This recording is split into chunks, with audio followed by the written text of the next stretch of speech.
Mbembesoen, Abba, la maison de l'homme, peuple de la forêt, Lombeti.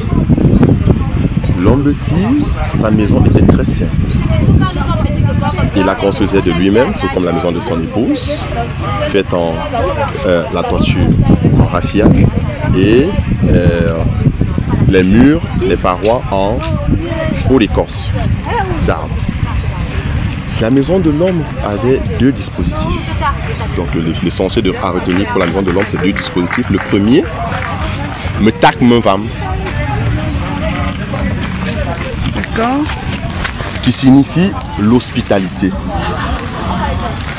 L'hospitalité ici, c'était pour tout visiteur ou voyageur. Quand il arrivait dans la maison de l'homme, en sa présence ou en son absence, il pouvait se rafraîchir et prendre un peu de l'énergie.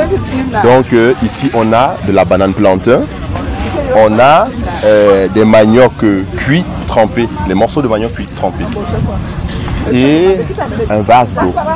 Donc à l'époque, il pouvait prendre, quand il était de passage, il cueillait il coupait deux doigts de plantain, de banane, ou trois à la convenance, mais il pensait aux autres.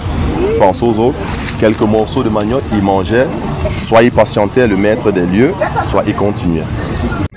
Le second dispositif était le pilier central, le poteau central de l'homme, ou encore son armoire.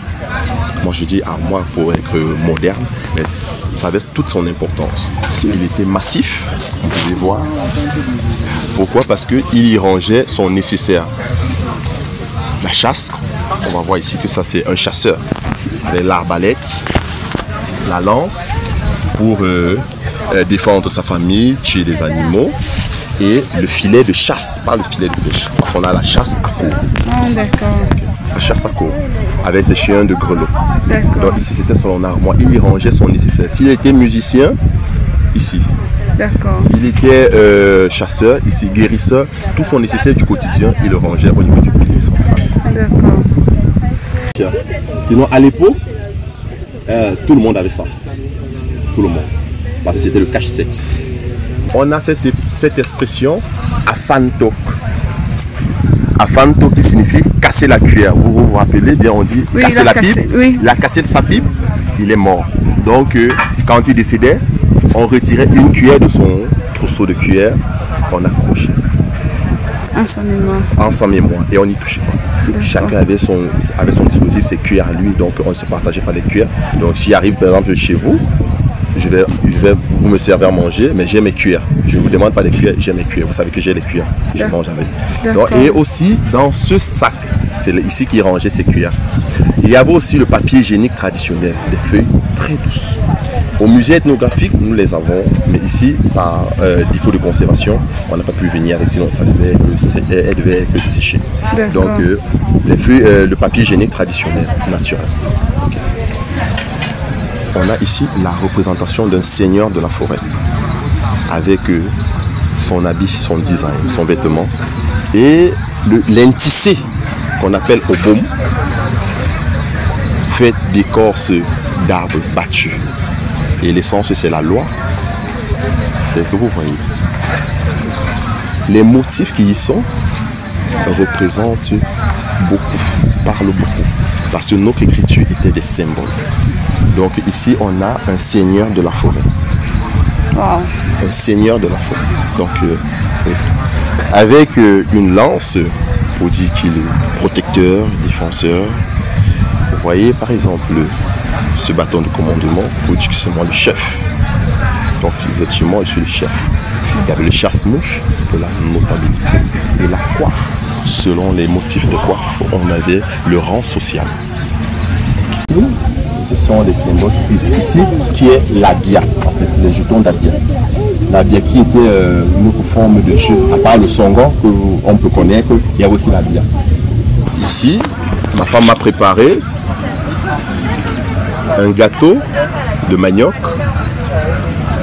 Elle m'a le complément, le bâton de manioc pour accompagner le mets d'arachide. Et là, on a le mets de feuilles de manioc, mwampum. Donc, je vais manger tout à l'heure. D'accord. Le tam-tam, qu'on appelle une poule, est notre téléphone traditionnel. On l'appelle l'homme couché parlant. Pourquoi? Parce que il a des lèvres, une tête, l'arrière-train et le ventre.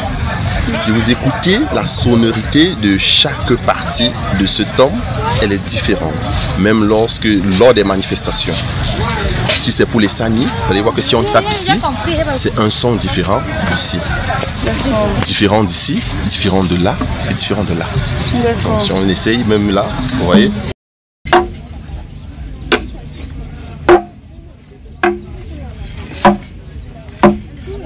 C'est pas la même chose.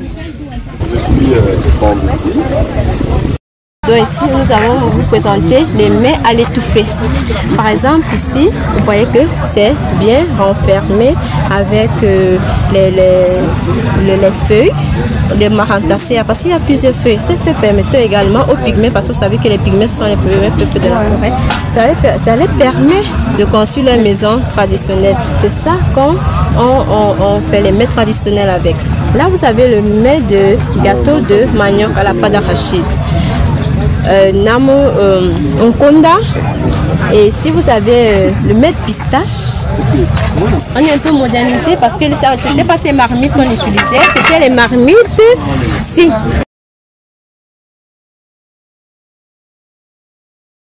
Vous allez trouver que les Fambeti avaient déjà une écriture, ils avaient déjà des couleurs, ils avaient déjà des maisons. Nous avions d'abord les marmites en terre cuite. Les marmites en terre cuite. Vous voyez le design, parce que les peuples de la forêt sont des artistes. Vous voyez, ils décoraient toujours leurs marmites, leurs cuillères. Vous voyez les différentes cuillères. Il y a les grosses cuillères, les petites cuillères, et décorées. C'est un minerai que j'ai trouvé ici à Manko pour dire qu'il y a également les peuples de la forêt ici à Manko. C'est un minerai qui permettait d'obtenir, de transformer des ustensiles. Ça, c'est une marmite traditionnelle, on appelle ça mikiang, dont la marmite à trois pieds. Ce minerai permettait également d'avoir la monnaie, l'ancienne monnaie. Parce que notre première monnaie, avant le contact avec les Blancs, c'était avec ce minerai, c'était les barres de fer.